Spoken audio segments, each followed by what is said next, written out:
djecom. Ja sam Zečića Lilo iz poznate obitelji Zečića. Mogu postati vaš prijatelj od najranije dobi, svirati, pjevati, umirivati vas i veseliti, ali i maziti se s vama. Smarty Bunny je tu dok ste jako mali. Kad malo narastete, tu su Honey Bunny ili Baby Bunny. Smarty Bunny reagirat će na vaše pokrete, mijenjati zvukove pritiskom jednog gumba, ali i prepoznavati boje, pričati i svirati vam razne priče, pjesmice i zvukove.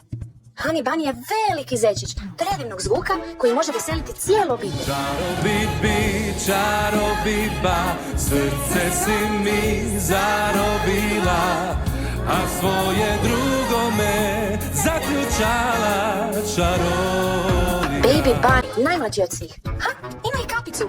Sva tri zečića uz mnoštvo pjesama pričaju na engleskom, no u sebi imaju i hrvatske pjesme i priče u izvođenju Marijane Batinić i Marka Tolja. Gricko nije bio omiljen među ostalom djecom u šumi. Njegovim je prijateljima bilo dosta toga da ih stalno gricka svojim oštrim zubima. Pa i zabavne edukativne brojalice, hrvatsku abecedu za bebe. Wow. Slovo G. G kao golub. Golub se gega i guče. Za što smo više puta nagrađeni u Europi i svijetu, a u Poljskoj smo best-selling igračka, pogotovo najmanje Smarty Bunny. Naša želja je da rastemo s tobom i da ti pomognemo u razvoju, kao zabavna edukacija. Interaktivni smo i imamo divan zvuk. Mama, na primjer, može snimiti svoju priču ili pjesmicu, ali i vi možete vježbati pričati snimajući se. Naša kvaliteta je zajamčena 24 mjeseca, a servis je u Hrvatskoj.